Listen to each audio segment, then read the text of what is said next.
Bueno, bienvenidos a Conversaciones de Mentes. Mi nombre es Martín Molina. Para el episodio de hoy tenemos invitado a Camilo García. Camilo es un yogi y un profe de yoga, que no siempre son lo mismo, aunque la gente lo confunde. Hay profes de yoga que no son yogis y hay yogis que no necesariamente dan clases de yoga.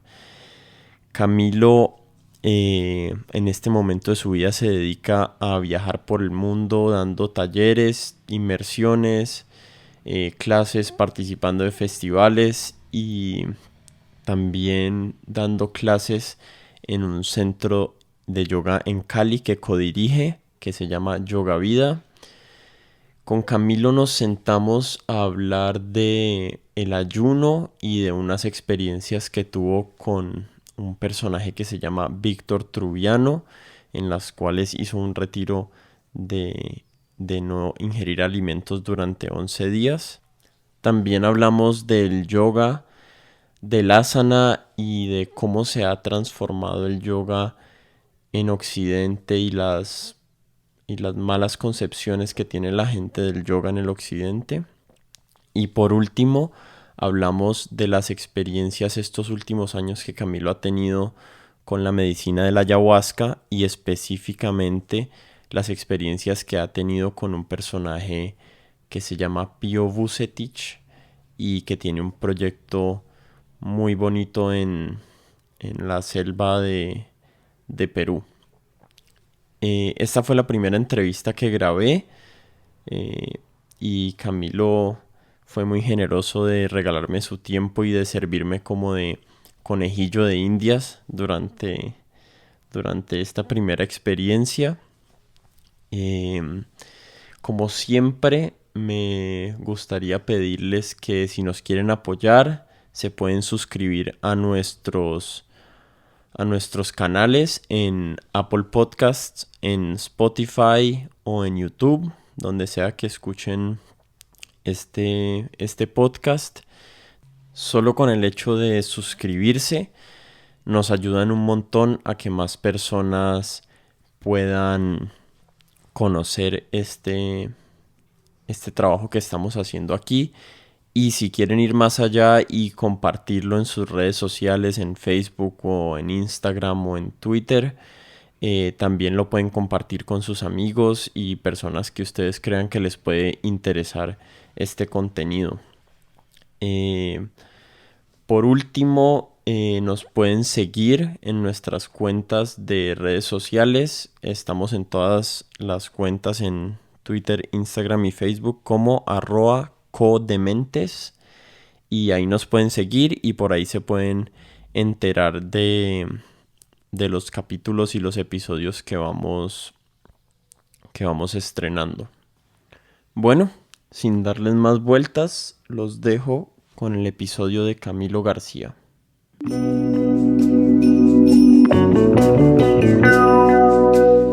Bueno, Cami, bienvenido. Empecemos hablando de este personaje que estábamos conversando antes de que empezara el podcast, que es Víctor Trubiano, que hace muchos años no come ni toma agua, y vos estuviste en un retiro con él de 13 días. 11 días en el 2013. Conocí a Víctor a través de Andrés Acosta, un gran amigo mío, y Víctor en algún momento, no sé en qué año, vino a Colombia a compartir también este proceso y Andrés lo vivenció. Y desde ahí pues me quedó como el interrogante de quién era este personaje, y pues obviamente ahí lo estuve investigando, siguiendo, y se dio todo para ir a este retiro en Chile en el 2013. ¿Y el proceso cómo es? Entonces son 11 días, como tú decías, de ayuno, en los cuales los primeros 3 días se toman solo líquidos. Se toma agua, la que uno quiera, y un vaso de jugo en la mañana y un vaso de jugo en la tarde. Y luego el cuarto, quinto y sexto día son los días que son secos. Se le denominan secos, en los cuales uno no ingiere pues ningún alimento y tampoco ningún líquido, tampoco agua. Son 3 días completos. Y luego estos 3 días secos vuelven los últimos, que es una vez más retomando con zumos de fruta, de jugos, pero asimismo es un vaso en la mañana y un vaso en la tarde, no es como que todo el día uno esté tomando jugo, sino es sencillamente un vaso en la mañana, un vaso en la tarde y agua la que se quisiera. ¿Y es en un lugar específico o es...? Sí, en este caso lo hicimos en una finca, por Limache se llama, es una región de Chile. Y es un proceso bien poderoso, intenso, porque por supuesto salirse un poco de ese hábito que uno tiene desde siempre de la alimentación, pues lo lleva a experimentar unos estados internos de uno pues muy distintos a su cotidianidad. Y gran parte del retiro también es un poco dejar de hacer. Entonces para muchas personas quizá el ayuno físico de alimento no es tan difícil como el ayuno de no escribir, no escuchar música, no hablar. Parte como de la sugerencia del proceso es no hacer nada. Y muchas veces este ayuno incluso es más difícil que el ayuno físico. Pero Claro, el ayuno de constante actividad me parece a mí 10 veces más difícil que dejar de comer 10 días. Yo creo que yo podría pasar 10 días sin comer.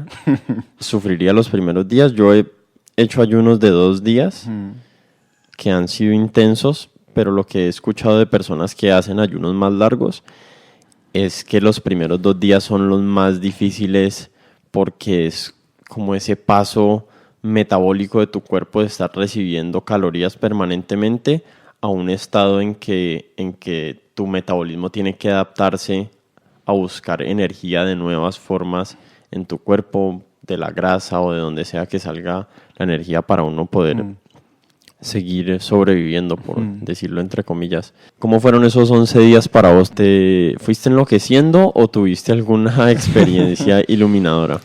pues uno entra en unos estados espontáneos de atención frente al suceder constante del día a día que por supuesto son muy reveladores a todo nivel. Y por supuesto también muchas veces en ese estado pues la mente se proyecta en el futuro, o sea, la mente en su cualidad pues sigue teniendo sus funciones, pero claro, como estás vivenciando una experiencia totalmente distinta a tu normalidad, entonces por supuesto que también eso te brinda y te lleva a lugares como muy profundos de tu psiqui. Fue increíble, fue realmente un proceso muy intenso, no sé si lo repetiría, pero definitivamente me regaló unos instantes y unos momentos de una posibilidad en mí que no había vivenciado de una manera tan real. ¿Y vos sentís que vivir estas experiencias extremas, digamos, te aportan o dejan, digamos, efectos residuales en tu vida? ¿Sentís que han quedado efectos de esa experiencia o entendimientos a los que llegaste en esa experiencia que todavía tenés, que todavía te acompañan? ¿O es solamente en ese momento la sensación, digamos, de tranquilidad o de paz que sea que a uno le llega estando en un estado básicamente meditativo durante 11 días? Pues ahí habría que decir que considero y he visto en mí como todo lo que hago y todo lo que he hecho en mi vida siempre ha dejado un residuo, en el sentido de que cada cosa que estamos haciendo en la vida tiene una repercusión. Cada cosa que uno ha hecho en el pasado, cada memoria, cada situación, cada instante, siento que está dejando por sí misma este efecto residual, como tú lo llamas, lo podemos llamar como una impresión también, más como en el lenguaje yógico. O sea, definitivamente todas estas experiencias, además tan intensas, pues sí o sí tienen un efecto por siempre en tu mente, en tu cuerpo, de pronto sí, de una manera no tan consciente, pero llevas a tu estado de percepción a unos lugares que por supuesto tienen una influencia para siempre en tu vida, ¿no? Yo lo preguntaba desde el punto de vista de que hay personas que tienen experiencias tomando psicodélicos y hay evidencias de que una sola experiencia con una sustancia de estas le cambia la vida a la persona para siempre. Como que hay un antes y un después de esa experiencia. Te abren tu percepción a un nuevo paradigma. Pero yo me imaginaría que debe ser algo similar. O sea, antes, Sí, mi sin vida duda, antes sin y duda, después. sin duda, tiene un efecto pues un poco más evidente, por decirlo de alguna manera, pero pues pensaría que hay muchas situaciones en la existencia que han sido un poco así y que por ahí nuestra inatención no nos ha permitido ver lo relevante que han sido.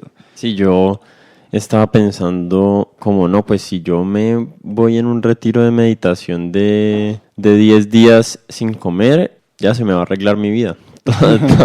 Todas mis dudas y mis preguntas que tengo acerca de la existencia, todos mis miedos se van a desaparecer. Y pues evidentemente no es así, es algo que uno tiene que estar como renovando permanentemente. Sí, son experiencias que igual sí son muy iluminadoras, por ponerlo de alguna manera, y de cierta manera como ese anhelo que todos en algún punto tenemos de, como tú dices, ver estas experiencias como herramientas y procesos en los que va a transformar muchas cosas, en realidad sí lo son. Y se nos olvidó hablar del personaje con el que hiciste el retiro, que es Víctor Trubiano. Entonces Víctor es un argentino que fue músico toda su vida, violinista clásico de concierto.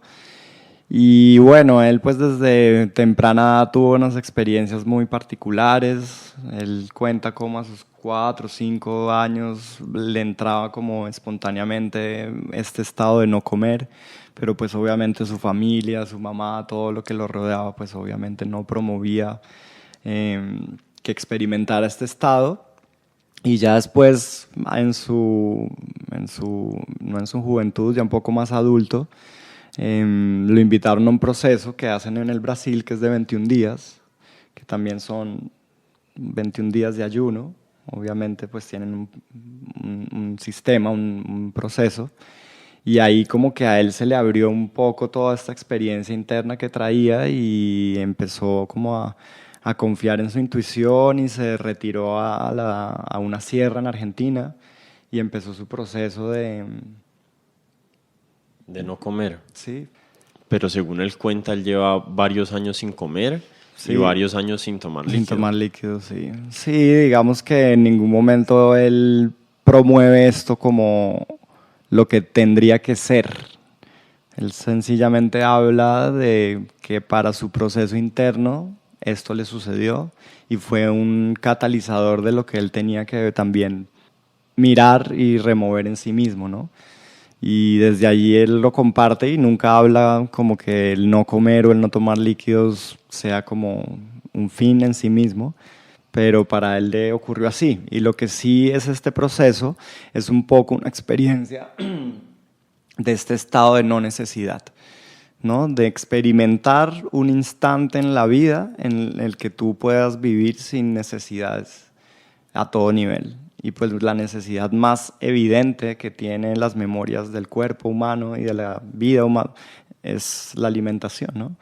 Y Víctor no es el único ejemplo de personas que dicen que ya no se alimentan, ¿no? En la literatura en India y en las historias, digamos, en la India. En todas las tradiciones místicas, espirituales, por llamarlas de alguna manera, siempre han habido el registro histórico de la experiencia de seres humanos que por alguna razón de su espontaneidad y de su proceso interno de su conciencia, pues entraron en ese estado de no necesitar comer, ¿no? En la India incluso hay un personaje ahorita que le hicieron unos exámenes y está también una monja católica que vivía en Alemania, Teresa Neumann, de la cual también hay registros, que ella tampoco necesitaba comer alimento y bueno, hay muchas más. Yo soy bastante escéptico a todas esas historias, me parecen fascinantes, me encantaría que sean verdad, me parece que no tiene sentido desde el lugar que nosotros estamos ponernos a juzgar si eso no es. Lo que es evidente es el resultado que tiene para esas personas en su vida, claro. Las decisiones que toman y su forma de actuar. Total. Más allá de que coman o no coman, son personajes con vidas fascinantes, con como un modo de vida muy único. Sí, una experiencia de vida totalmente particular, ¿no? Y de alguna forma, ahorita estamos llegando a un momento en que la ciencia, que siempre parece estar llegando tarde como a la sabiduría que hay en las tradiciones, se está dando cuenta que hay unos beneficios físicos increíbles en el ayuno. Probablemente un médico que le digas en Colombia ahorita que estás ayunando 3 días una vez al mes te dice que te va a dar hipoglicemia o que te vas a desmayar o no sé, o te va a dar anemia. Y la verdad es que en Estados Unidos hay muchas universidades, muchos centros médicos que ahorita están tratando de entender por qué el ayuno es tan beneficioso para el cuerpo, cómo el ayuno nos ayuda a combatir enfermedades, cómo vivíamos antes. Antes no teníamos acceso permanente a alimento. Todos los días no había nevera. Cuando éramos cazadores recolectores hace decenas de miles de años no había nevera y uno se tenía que levantar a conseguir la comida y hay veces podía pasar 1 o 2 días sin comer. Y el cuerpo y la evolución sabia como es, encontró en esos estados en que el metabolismo de las personas cambia durante el ayuno una oportunidad para desarrollar o activar procesos, digamos, de sanación en el cuerpo que antes para nosotros no eran evidentes. Y eso es un tema solamente físico, ¿no? Porque pues a nivel mental y a nivel también de muchos otros patrones que uno tiene, pues salirse de esos hábitos pues siempre son reveladores, ¿no? Normal, si uno está en un lugar por muchos años y de repente va a una montaña o al mar, pues obviamente el hecho de haberse salido de tus hábitos y de tus rutinas pues te da como una visión distinta de lo que estás viviendo y de eso se tratan estos procesos finalmente, ¿no? Más allá de todos estos beneficios también a niveles pues físicos, mentales, pero es como ese momento de sencillamente detenerse, salirse del hábito, salirse de la rutina y desde ahí percibir precisamente pues tu vida, tu mente, tu conciencia. Uno metido en estas tecnologías, en estas redes sociales, como que han capturado nuestra atención, ¿no? Sí, es fuerte. Hemos perdido también la capacidad de disfrutar cosas súper sencillas que antes nos producían un montón de placer, como la lectura,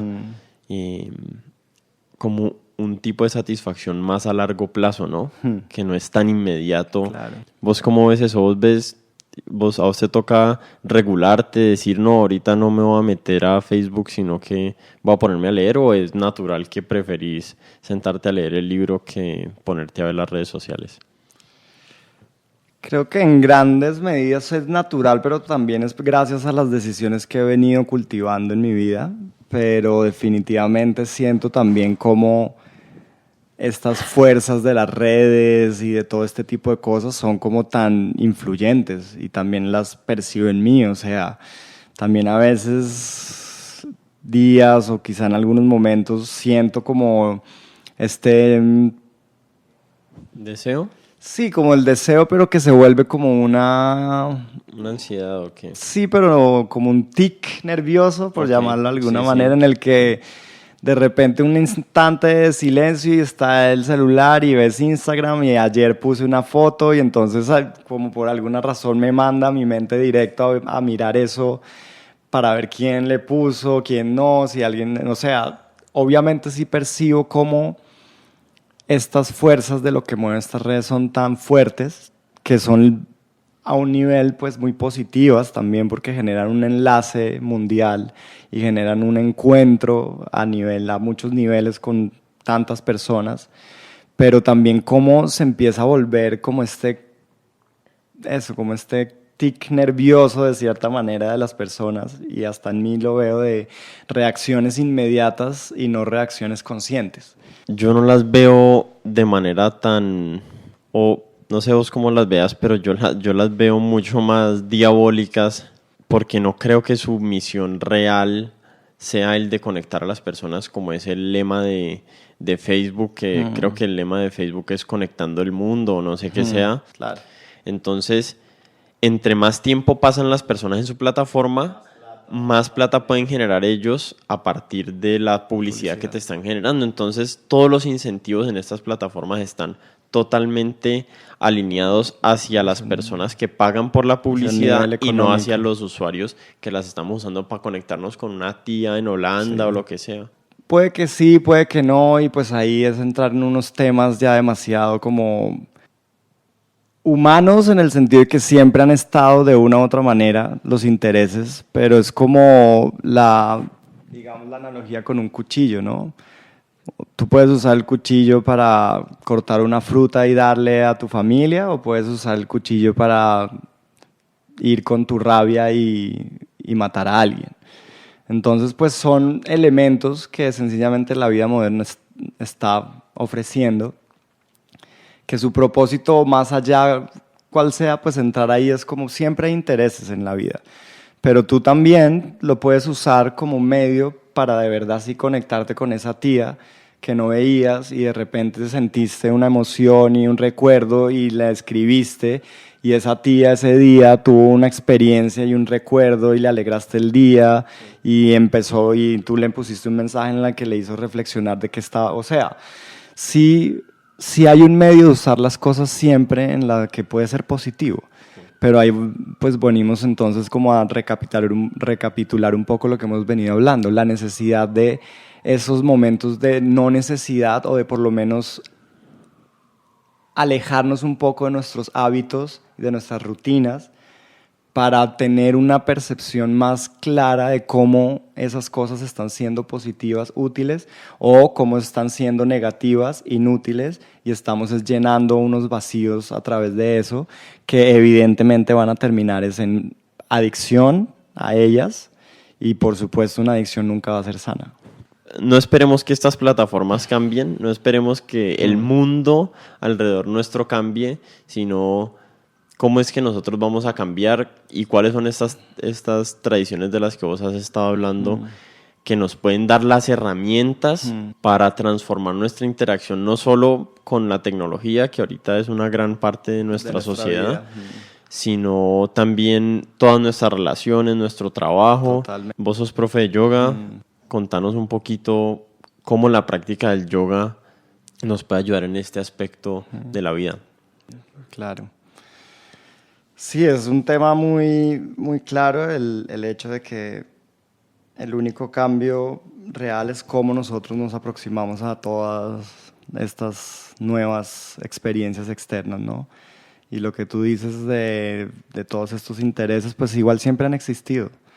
La política siempre ha existido, las religiones de cierta manera también han usado esas necesidades mentales nuestras. Siempre estas situaciones, si lo vemos hasta el punto, pues todo lo que es el mundo consumista, ¿no? Pues están usando de cierta manera un poco lo que tú dices, unas necesidades que todos tenemos. Pero también a través de la historia siempre hemos visto cómo hay estos seres que revelan y manifiestan una posibilidad de libertad frente a esto. Entonces, pues, hablando del yoga, precisamente, pues, es esta práctica que, de cierta manera, nos ayuda a encontrar la libertad en nosotros mismos. Y entonces, para eso se desarrollan y se han venido desarrollando todas estas técnicas que, como tú decías, en el yoga, pues, la más conocida y la que más ha llegado al occidente es como la práctica de posturas, que igual es una práctica increíble porque si la haces desde un lugar adecuado, pues obviamente empiezas a refinar esta capacidad de estar atento desde tu cuerpo, pero hacia lo más profundo de ahí, que es tu mente, y que es más allá de tu mente tu inteligencia, y bueno, más allá de tu inteligencia esto a lo que le llamamos conciencia, ¿no? Entonces estas prácticas lo que hacen es, una vez más, retomando un poco y hilvanando todo lo que hemos dicho, es un instante de cambio frente a nuestros hábitos, frente a nuestras rutinas, para poder mirarnos, para poder sentirnos, para poder también contemplar la vida, la naturaleza, desde un momento de libertad. Por lo menos desde un momento en el que puedes ser testigo de estas fuerzas que te llevan a reaccionar de una manera, a pensar de una manera, a moverte de una manera y poder entrar en un estado tal interno en el que puedas reaccionar un poco más libre. Y claro que ese estado empieza pues a revelarte por sí mismo qué te hace bien, porque es que ¿quién más que tú para saber qué es lo que te va a hacer bien?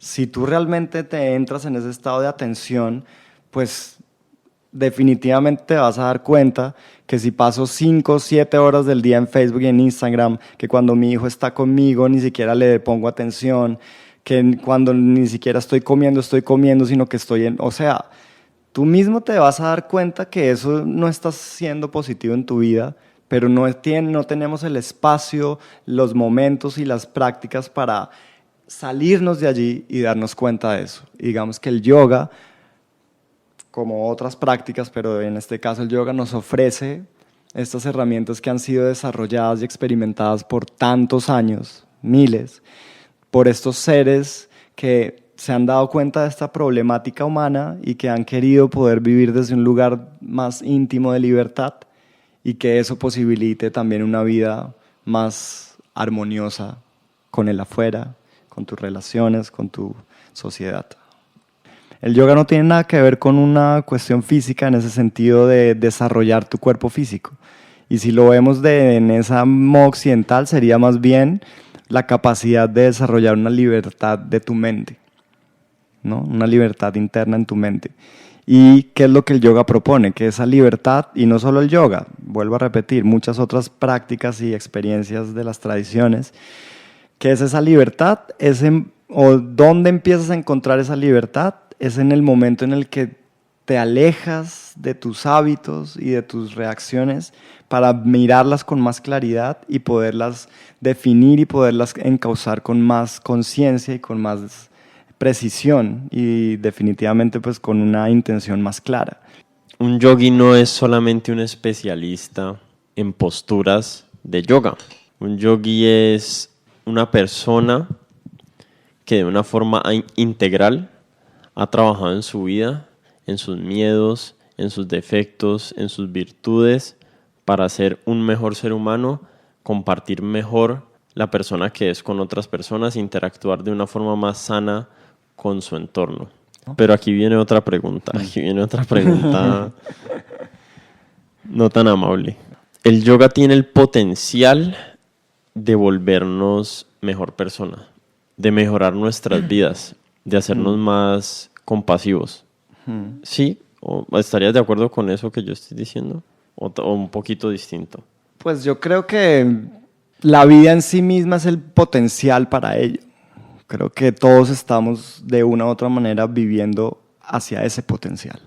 Entonces, viéndolo de esa manera, estas prácticas lo que hacen es estimular y promover ese potencial intrínseco que todos tenemos, de cierta manera. Voy a cambiar la pregunta. Entonces, el yoga es una herramienta que se puede usar para desarrollar ese potencial que tenemos como seres humanos. Sí. ¿Sí? Se me acaba de meter en la mente, además, la metáfora o analogía que usaste ahorita acerca del cuchillo, y la pregunta va un poquito por ese lado. ¿El yoga puede funcionar de esa forma, como ese cuchillo que estábamos hablando?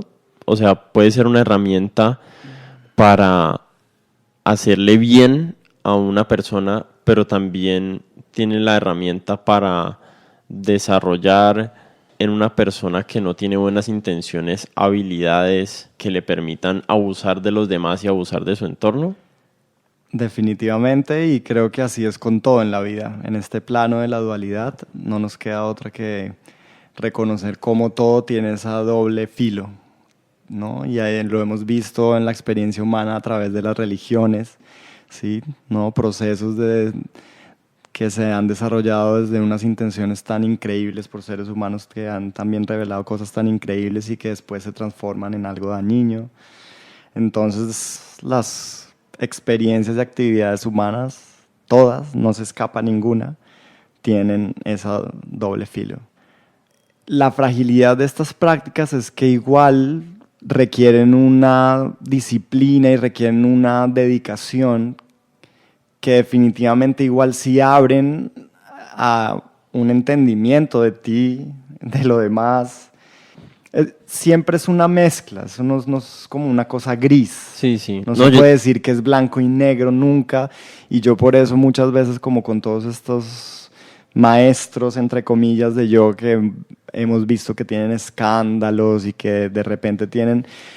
Yo tampoco les desvaloro muchas cosas que igual sé que han tenido en sus vidas, han tenido igual un deseo de exploración profundo y han tenido igual una disciplina hacia ese entendimiento, hacia ese anhelo, pero en algún punto algo se mezcla, algo no está claro en ellos, el poder, en fin, la fama, algo mueve que de pronto abren estas tendencias a las que hemos hablado, de pronto no han tenido la capacidad de mirar bien estas cosas y pues por ahí se filtra esta actitud negativa, ¿no?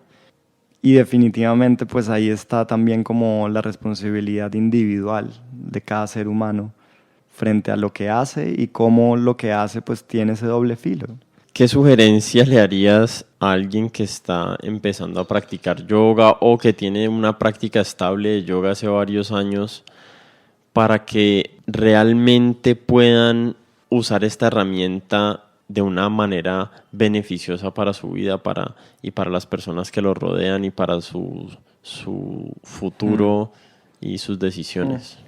Yo diría como primero, ante todo y siempre, la sinceridad de cómo estás aproximándote a la práctica y de reconocer siempre que no somos más que constantes estudiantes del espíritu, por llamarlo de alguna manera, o del ser, de la mente, de cómo lo quieras ver, y que desde ese lugar hay que tener cuidado en cómo empezamos a incorporar estas herramientas a nuestra vida y de ponerlas en un lugar adecuado y no mitificarlas al punto en el que vuelven a ser como jaulas de fanatismos o conceptos de división, sino más bien inspiraciones, principios que nos ayuden a una indagación cada vez más real de nosotros mismos. Entonces creo que la base de todo esto es la sinceridad. Hay un fenómeno que le decimos ego espiritual. No sé si has escuchado ese término, pero parece que es el peor de todos los egos. Parece que las personas que sufren de ego espiritual son los más insoportables de todos los egoístas. Han hecho 4 meditaciones y ido a 5 clases de yoga y ya no entienden cómo el resto de los seres humanos siguen viviendo como simios y ya están totalmente conectados con la fuente. Y no solo le pasa a los principiantes, pero también le pasa a personas que uno ve con prácticas de muchos años y de alguna forma sus actitudes, o al menos yo las he percibido de esa forma, continúan siendo pedantes, impositivos, no humildes, sino como, no, yo ya estoy en este pedestal y entonces todos ustedes que están por aquí debajo, escúchenme que les voy a tirar la verdad.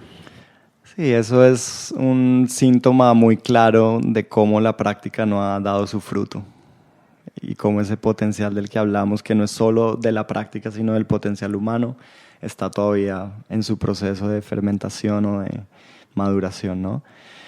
Entonces sí, creo que es una cuestión como que no tiene una verdad de decir, haz esto para tener, porque es que si no, pues ya no habría pasado lo que tantas veces ha pasado. Pero creo que básicamente es tener un lugar de mucha sinceridad con uno mismo para darse cuenta de las reacciones que estas prácticas empiezan a tener en nosotros y de estar muy atentos a lo que tú dices, a cómo quizá a veces estas prácticas nos pueden empezar a llevar otra vez al mismo lugar del que veníamos y hasta acrecentado.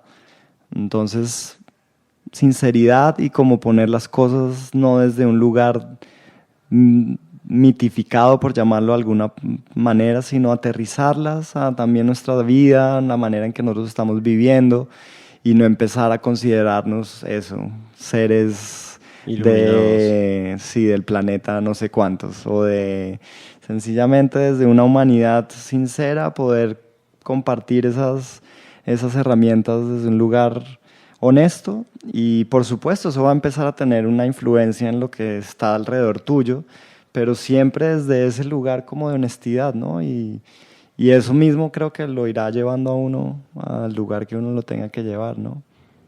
Voy a desviar la conversación un poquito para hablar de un último tema que me parece súper interesante que discutamos aquí, que es el tema de los alucinógenos, el uso de plantas como la ayahuasca para la exploración interna, para conocernos a nosotros mismos como herramienta de sanación. Eh, Contanos un poquito tu experiencia con la ayahuasca, dónde la conociste, con quién y si estás Sí. adicto, si sos un drogadicto de ayahuasca ahorita o... No, eso no, creo que no pasa. Em,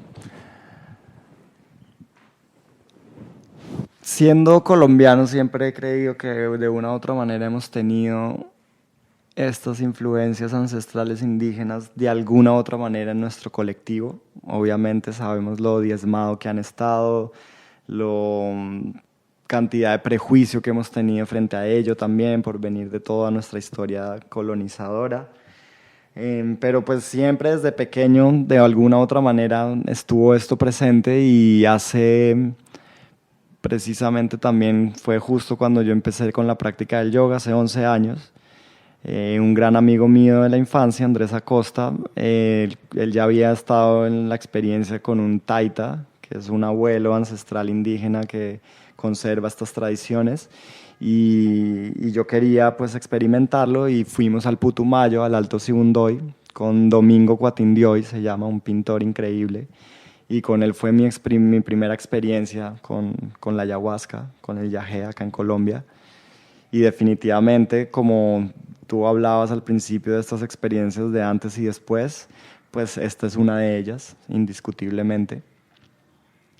Y, y fue muy claro y muy evidente desde el principio cómo es una herramienta, así como tú decías, para reafirmarlo, de seguir en esta exploración, en este entendimiento de la vida. Como tú lo decías y lo decía, pues todo tiene doble filo y eso yo también me empecé a dar cuenta de cómo cuando no es bien usadas las cosas, pues en vez de ser útiles, pueden ser inútiles y pueden ser negativas para la individualidad y para la colectividad.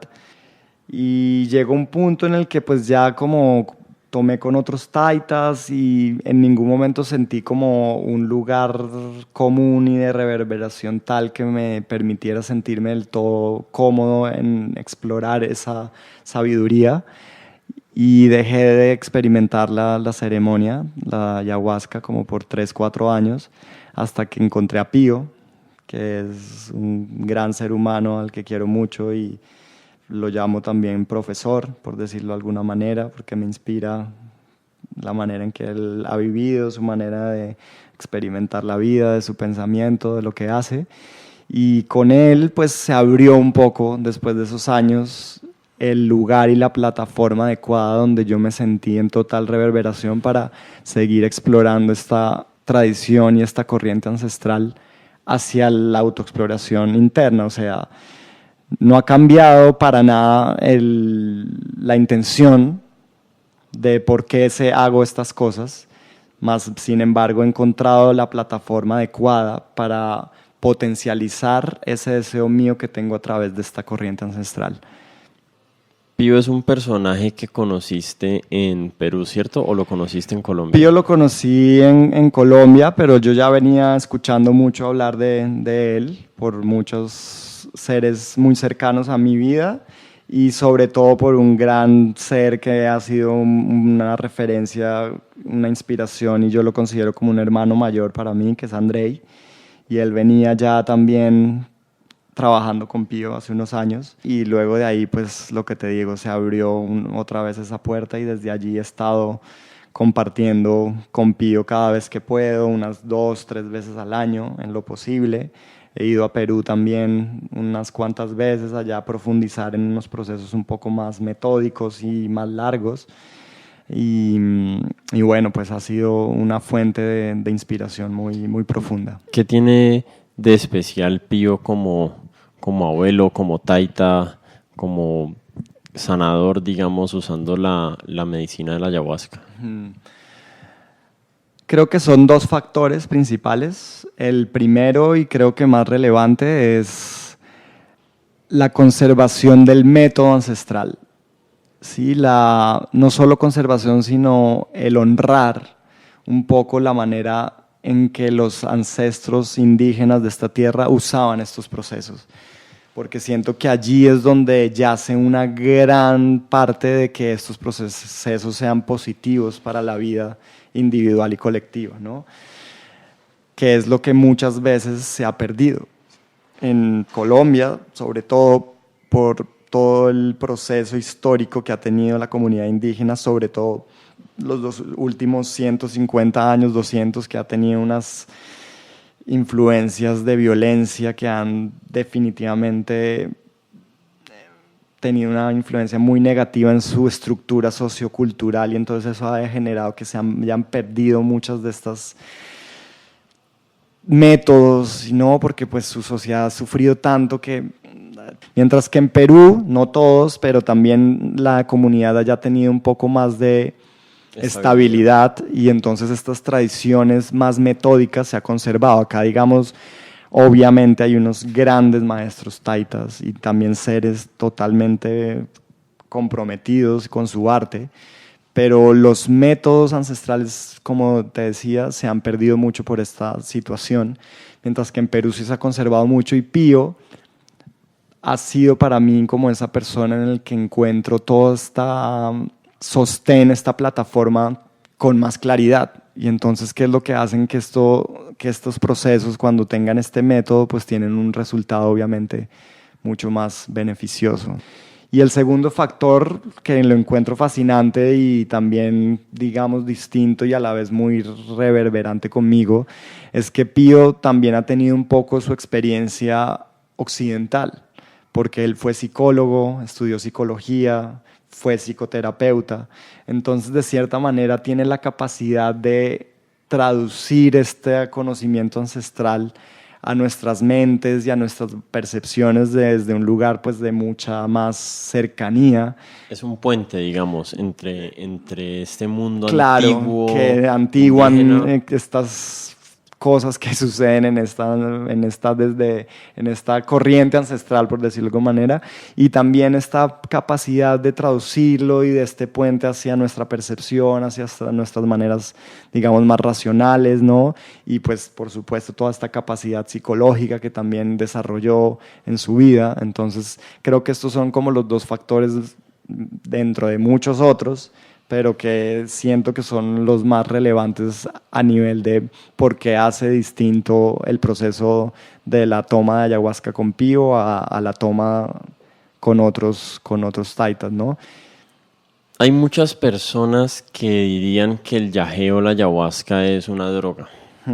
En mi opinión, obviamente los dos estamos de acuerdo en que para mí la ayahuasca, los hongos, la psilocibina, el LSD, para mí todas estas sustancias son herramientas que se nos han hecho disponibles, algunas muy recientemente, otras con las que hemos convivido miles de años. Incluso esta semana estuve leyendo un artículo de la preparación más antigua de ayahuasca que han encontrado. Estaba en un totumito disecado, no sé dónde lo encontraron, pero hicieron una excavación y lo abrieron y había ayahuasca ahí, y eso data como, voy a mentir, pero 1000 años antes de Cristo, no sé cuándo, o hace 1000 años, tal vez era hace 1000 años, no 1000 años antes de Cristo, pero bueno, hace 1000 años al menos esas comunidades tienen contacto con estas sustancias. Definitivamente mucho más atrás de ello. Sí, yo también creo que muchísimo más.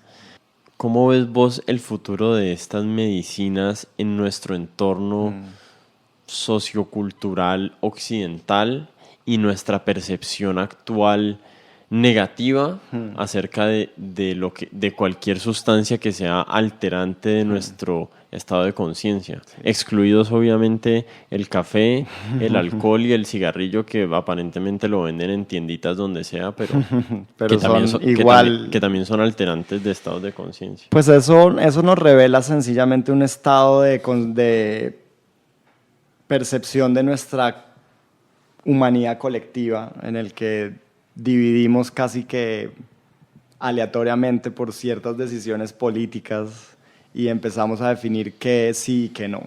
Lo que de cierta manera ha empezado a pasar, y es cuando empezamos a descubrir el recurso tan increíble que existe en estos procesos. Y a medida en que la humanidad y que la gente empiece a darse cuenta del recurso y de la capacidad que tienen estas maneras ancestrales para ayudarnos en nuestras problemáticas modernas, pues creo que eso progresivamente va a ir cambiando un poco este prejuicio que tenemos. Pero creo que ya están también los grandes científicos y los grandes médicos que de verdad están con un deseo sincero de ayudar a la humanidad a empezar a darse cuenta y a empezar a experimentar y a empezar también a poner a estos procesos ancestrales, de estas medicinas, ya desde un lugar, desde un canon muy distinto a nuestro prejuicio y a nuestra errónea idea de que esto primitivo está mal y que eso primitivo, porque pues de primitivo no tiene nada, ¿sí? Son modelos que definitivamente tienen unos resultados mucho más benéficos a muchos de las enfermedades y de las condiciones modernas, ¿no? Entonces siento que eso es un proceso gradual. También la gente ahorita está empezando a experimentar con estas plantas como si eso fuera un juego, y han tenido también experiencias catastróficas, por llamarlo de alguna manera, muertes, ¿no? Y esto pues también ayuda a esta mala fama que tienen estas tradiciones o estas sustancias.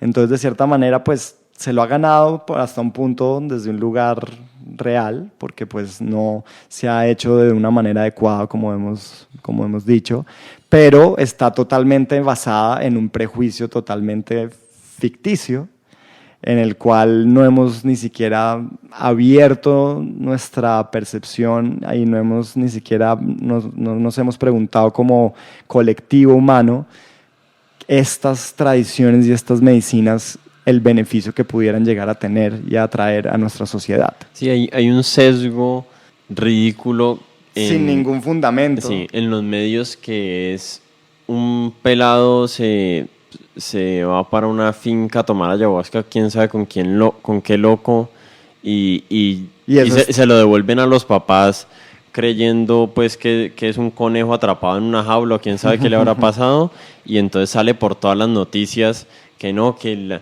el yagé y la ayahuasca, el efecto psicótico que tuvo sobre esta persona, pero al mismo tiempo personas se dan una sobredosis de oxitocina o de Valium o de quién sabe qué. Y se mueren todos los días. Y se mueren todos los días con sobredosis de opiáceos, digamos, y estas otras moléculas sí seguimos creyendo que son medicina. A una le decimos medicina, esta era mi pregunta realmente, le decimos medicina al Valium y al Prozac y al Zoloft.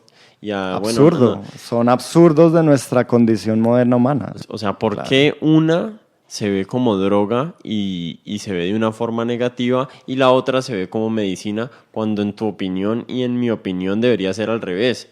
Para mí el Valium probablemente es más droga que medicina. Es más droga que medicina, sí. Y realmente nos estamos dando cuenta que la psilocibina, que es el ingrediente activo de los hongos, y la ayahuasca y el DMT son herramientas muchísimo más eficaces, sutiles, son más eficaces, son menos invasivas. No son de uso permanente. No. Uno va donde un taita a una toma una vez al año.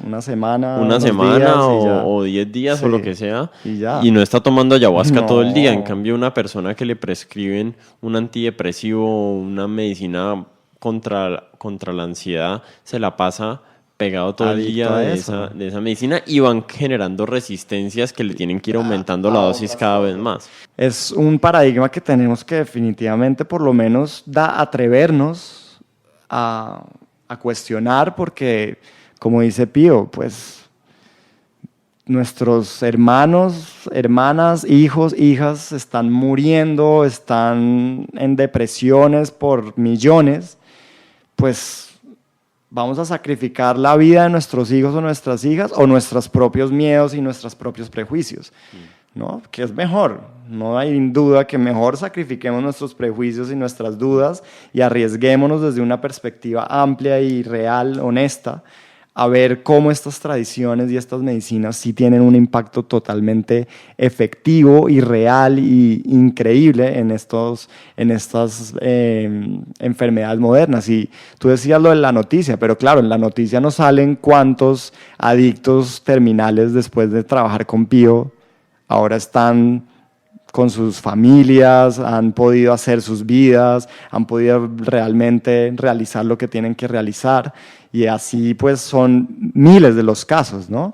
Entonces obviamente lo que pasa es que no hay una buena difusión de esto y hay algo que sí es muy importante y es lo que hablábamos, la manera en que esto se hace, porque como todo tiene dos filos en el mundo, pues también el que va a ofrecer una medicina, pues tiene que estar preparado en ella, tiene que saber qué es lo que hace, ¿no? Es como una cirugía, tú tienes que saber, no es solo tener una buena intención.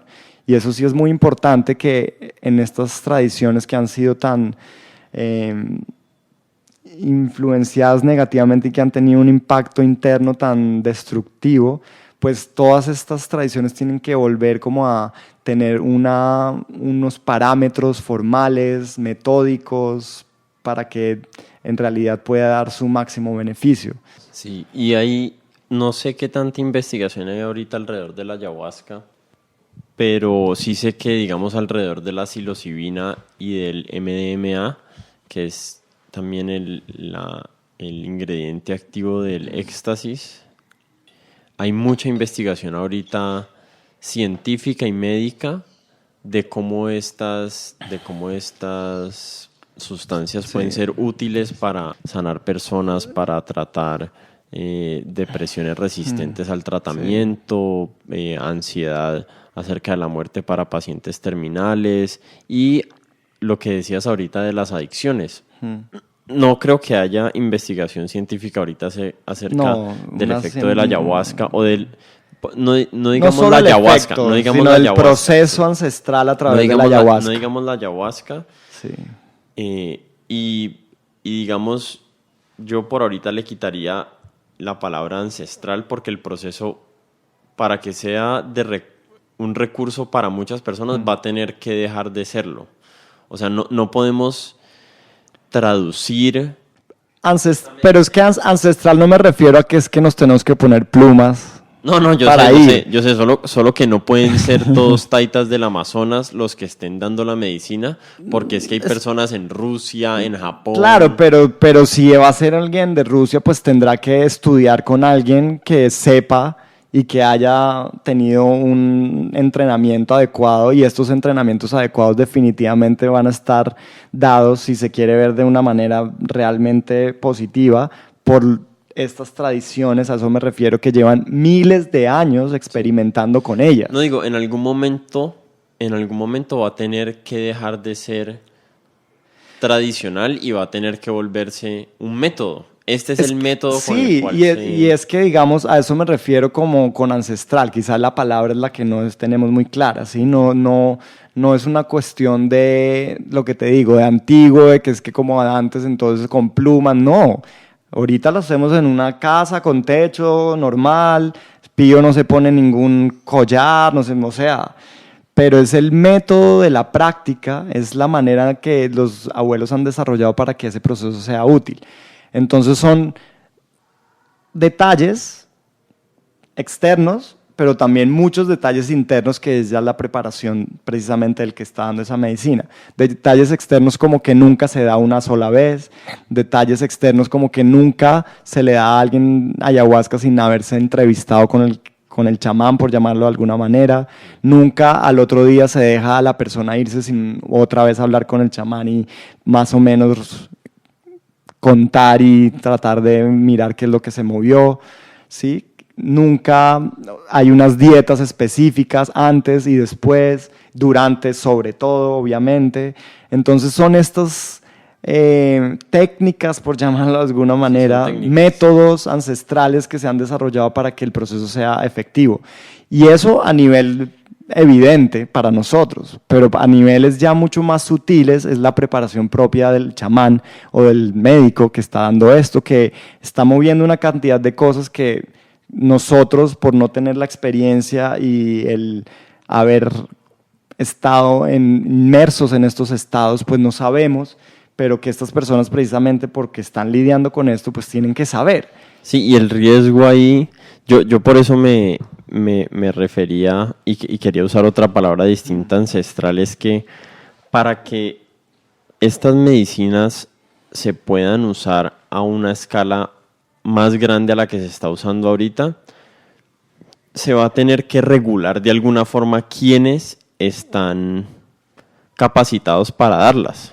No puede ser que cualquier hippie por ahí que vaya a hacer un curso. Un año y ya. Un año, ojalá. Ahorita uno hace un curso de 10 días. De 10 días. Ya es un yogi especializado a Yoga Alliance. Y yo me imagino que en el caso de que se legalice primero la sustancia, antes de que se resuelvan todos estos incógnitos que hay alrededor de los métodos con los que se usan, lo que va a terminar sucediendo va a ser eso.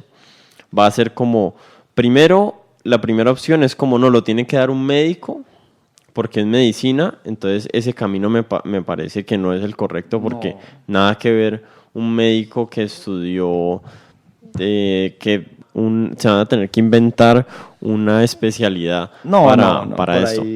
Pero el otro lado es que primero se legalice la sustancia y entonces ahí se va a abrir, digamos, todo el mercado para la gente que le gusta encontrar dónde hacer plática.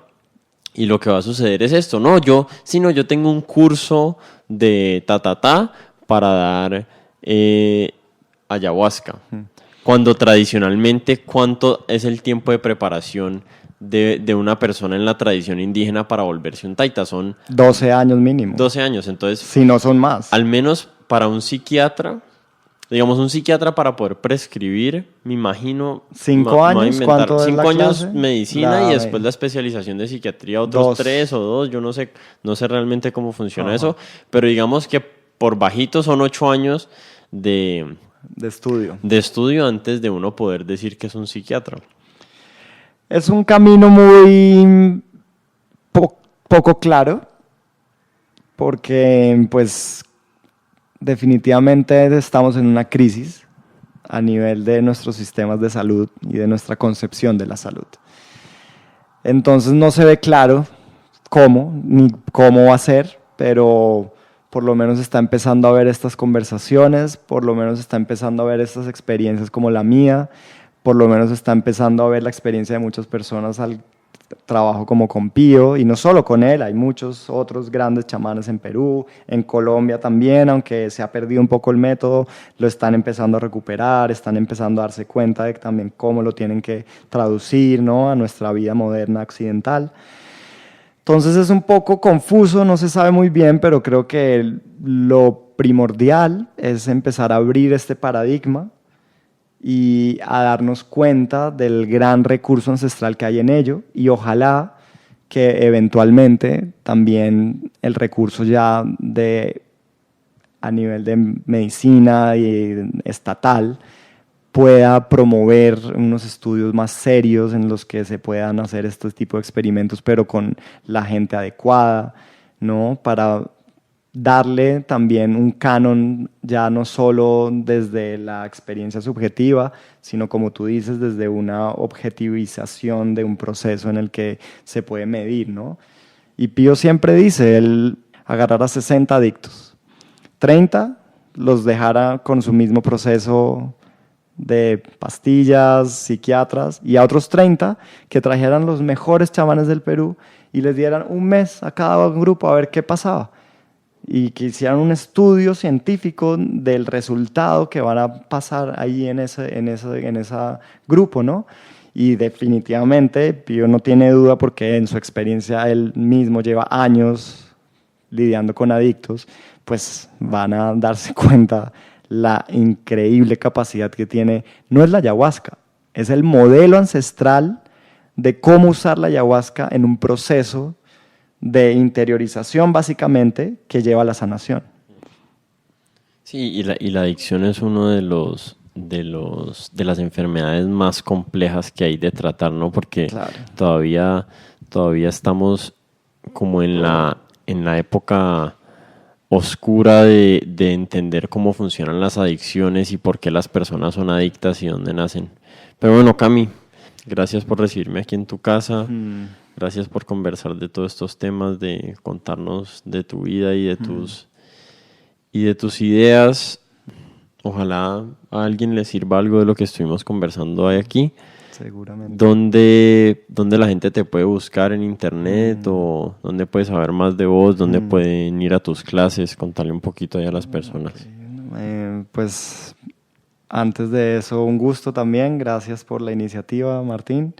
Y bueno, la gente que quiera contactarme y escribirme o sencillamente contactarse conmigo, la página web es caminointerior.org y en inglés es innerpathyoga.org también. Allí pues yo sobre todo como estoy posteando todas mis actividades de yoga, pero ahí me pueden escribir y ahí también podemos sencillamente tener un flujo de conversación. Bueno, muchas gracias, Cami. Suerte. Bueno, eso fue todo para este episodio. Muchas gracias a todos los que nos escucharon. Les recuerdo suscribirse en Apple Podcasts, Spotify o YouTube y seguirnos en nuestras cuentas de Instagram, Facebook y Twitter como @codementes. Muchas gracias otra vez y nos vemos la próxima.